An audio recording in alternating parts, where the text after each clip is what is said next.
اللہ کے نام سے شروع جو بڑا مہربان اور نہایت رحم والا ہے۔ کروڑوں درود نبی کریم صلی اللہ علیہ وآلہ وسلم پر۔ دمشق کا یہ بزرگ سردار اپنے قد کاٹ اور اخلاق و کردار کے اعتبار سے عدیم المثال سردار تھا۔ یہ محض شکل و صورت کے اعتبار سے بزرگ نہ تھا، بلکہ قلب و نظر کے اعتبار سے بھی فرشتہ سیرت انسان تھا۔ اللہ نے اسے جہاں دولت دنیا سے نوازا تھا، وہاں داد و دہش کا حوصلہ بھی وافر مقدار میں عطا فرمایا تھا۔ اس کے اسی وصف جمیل نے اسے اہل دمشق کی آنکھوں کا تارا بنا دیا تھا، چنانچہ وہ اس پر دل و جان سے فدا ہوتے تھے۔ جب کبھی وہ سفر کے لیے روانہ ہوتا تو بیسیوں انسان اسے الوداع کہنے جاتے، اور جب وہ واپس لوٹتا تو انسانوں کا جمع غفیر دیوانہ وار اس کے استقبال کے لیے نکلتا۔ اس کا ڈیرہ ہر وقت ملاقاتیوں سے بھرا رہتا اور خداموں اور غلاموں کو ان کی ضیافت سے فرصت ہی نہ ملتی تھی، لیکن اس کی اس قدر منزلت اس کے حاسدین کو ایک آنکھ نہ بھائی، اور انہوں نے امیر المومنین خلیفہ ہارون الرشید کے دربار میں یہ بات پہنچا دی کہ دمشق میں بنو امیہ کا ایک سردار موجود ہے جو ہزاروں ایکڑ آراضی جاگیر اور سینکڑوں ایکڑ بارات اور سینکڑوں ایکڑ باغات کا مالک ہے۔ اس کے ڈیرے میں صبح و شام بڑی رونق اور چہل پہل ہوتی ہے، اور وہ نہایت کشادہ دل اور کشادہ ہاتھ ہے۔ اس کے بیٹے اور پوتے، خدام اور غلام گھوڑوں اور خچروں پر سوار ہو کر جہاد روم میں شرکت کرتے ہیں، اور بنو امیہ کے کسی فرد کا اس قدر مالدار اور با اثر ہونا خطرے سے خالی نہیں، اور ممکن ہے کہ وہ کسی وقت علم بغاوت بلند کر دے اور ملک شام کو تمہارے ہاتھوں سے چھین لے، کیونکہ وہ ان شاہینوں کا چشم و چراغ ہے جو مشرق میں ایک صدی حکومت کرنے کے بعد ہسپانیہ میں جاہ و جلال سے حکومت کر رہے ہیں۔ لہٰذا اس کی خبر لینی چاہیے، ورنہ کسی وقت بھی کھڑاک ہو سکتا ہے۔ جو ہی ہارون الرشید نے یہ بات سنی تو اس کی نیند حرام ہو گئی، اور اس نے فوراً اپنے پولیس آفیسر منازع کو بلایا اور اسے حکم دیا کہ ابھی دمشق کی طرف نکلو اور اس آدمی کو بیڑیاں پہنا کر میرے پاس لاؤ، اور اسے اونٹ کے ہوج میں ایک طرف بٹھانا اور دوسری طرف خود بیٹھنا، اور اس کے گھر کا جائزہ لینا، اور جو کچھ وہ کہے وہ حرف با حرف یاد رکھنا اور یہاں آ کر مجھے بتانا۔ پولیس آفیسر نے اموی بزرگ کی گرفتاری کا شاہی وارنٹ لیا اور اپنی پولیس کا خصوصی دستہ لے کر اپنے مشن کی طرف نکل پڑا، اور عراق کے وسیع و عریض صحراؤں کو طے کرتا ہوا شام کے سرسبز و شاداب علاقوں میں داخل ہو گیا۔ اس راستے میں اسے اللہ تعالیٰ کی قدرت کاملہ اور حکمت بالغہ کے بے شمار عجائبات نظر آئے، لیکن اس نے انہیں نظر بھر کر نہ دیکھا، کیونکہ اس کی نظر اپنے اہم مشن کی تکمیل پر تھی۔ وہ اسی فکر میں ڈوبا ہوا تھا کہ پتہ نہیں اتنے بڑے سردار بزرگ کی گرفتاری کس طرح عمل میں آئے گی۔ مبادا اس عمل میں ہولناک تصادم نہ ہو جائے، کیونکہ رعیت کے کسی بے گناہ شخص کو رسوا کن طریقے سے گرفتار کرنے سے انسانی جذبات بھڑک اٹھتے ہیں اور لوگ مرنے مارنے پر تل جاتے ہیں، اور دیکھتے ہی دیکھتے معاملہ کچھ سے کچھ بن جاتا ہے۔ لیکن جو کچھ ہو سو ہو، گرفتار تو بہرحال کرنا ہی ہے، کیونکہ اس کو گرفتار کرنا امیر المومنین کا تاکیدی حکم ہے۔ وہ یہ سوچتا ہوا دمشق میں داخل ہو گیا اور پوچھتا پچھاتا ہوا اموی سردار کے ڈیرے پر جا پہنچا، اور بغیر پوچھے ہی اس کے ڈیرے میں داخل ہو گیا۔ جب اس سردار کی قوم نے اسے دیکھا تو اس کے ساتھیوں سے اس کے متعلق پوچھا کہ یہ کون ہے، تو انہوں نے بتایا کہ یہ خلیفہ بغداد امیر المومنین ہارون الرشید کی ذاتی گارڈ کا انچارج ہے۔ تو وہ خاموشی سے پیچھے ہٹ گئے اور صحن کے درمیان میں پہنچا تو اسے وہاں لوگوں کا جمع غفیر بیٹھا ہوا نظر آیا۔ جب انہیں اس کا تعارف کروایا گیا تو وہ لوگ اٹھے اور اس کا خیر مقدم کیا، اور اسے عزت و احترام سے بٹھایا اور اس سے آمد کا مقصد دریافت کیا۔ تو اس نے اپنا مقصد بتانے کی بجائے اموی سردار کے متعلق پوچھا۔ انہوں نے بتایا کہ ہم اس کی اولاد ہیں اور وہ حمام میں غسل کر رہے ہیں۔ اس نے کہا کہ اسے کہو کہ جلدی کرے۔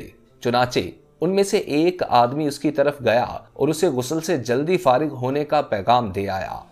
اس دوران پولیس آفیسر اس کی حویلی کے احوال کا جائزہ لینے لگا اور اس کی شان و شوکت اور اس میں لوگوں کی گہما گہمی دیکھ کر دنگ رہ گیا۔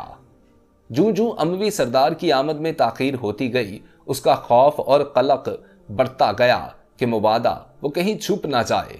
تعان کا ایک پروقار اور وجیح شخص صحن میں داخل ہوا اور اس کے دائیں بائیں 30-40 سال کے پختہ عقل مندوں اور 20-30 سال کے جوانوں اور نوعمر بچوں کی جماعت تھی۔ اسے دیکھ کر پولیس آفیسر کو یقین آ گیا کہ یہی وہ اموی بزرگ سردار ہے جسے میں گرفتار کرنے آیا ہوں۔ یہ سب کے سب اس کے بیٹے اور پوتے ہیں۔ چنانچہ وہ بزرگ سردار السلام علیکم کہہ کر پولیس آفیسر کے پاس آیا اور اس سے امیر المومنین کی خیریت دریافت کی اور دیگر احوال پوچھتا رہا۔ ابھی وہ اپنی باتوں میں تھا کہ اس کے خدام پھلوں بھری ٹوکریاں لے آئے اور انہیں کاٹ کاٹ کر رکابیوں میں رکھنے لگے۔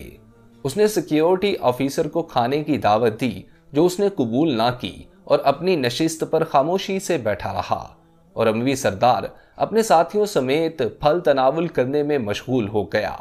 جب وہ پھل کھا چکا تو اس کے خدام اور غلام کھانے کے دسترخوان بچھانے میں مصروف ہو گئے اور انہوں نے مختلف رنگوں اور ذائقوں سے بھرپور ایسا کھانا پیش کیا جو حکمران کے علاوہ کسی کو زیب نہ دیتا تھا۔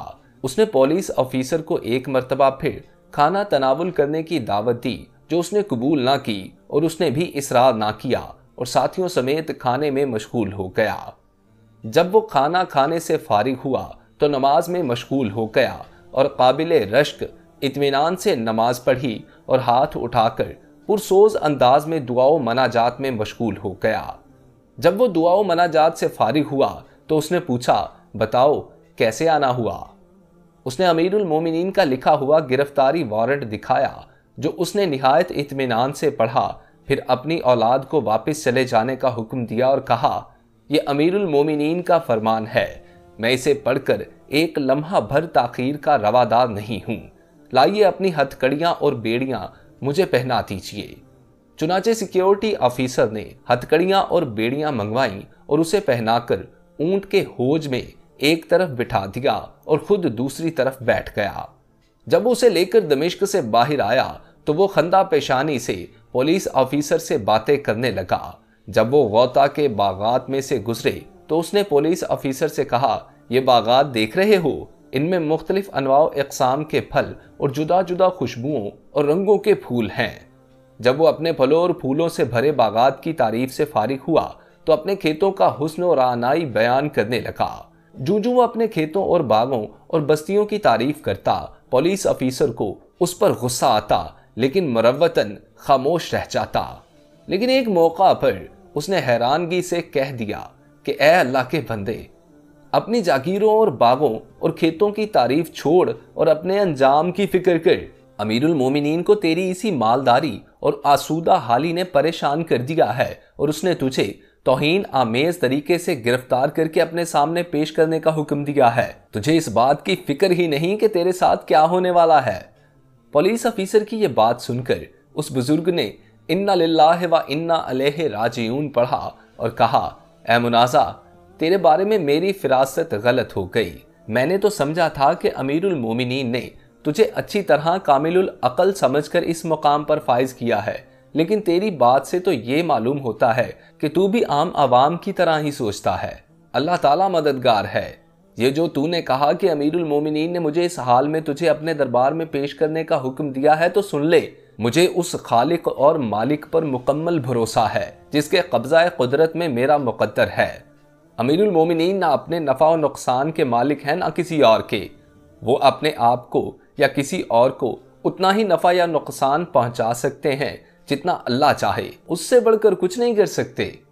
امیر المومنین کے بارے میں نے کسی ایسے گناہ کا ارتکاب نہیں کیا جس کی وجہ سے میں غمزدہ ہو جاؤں۔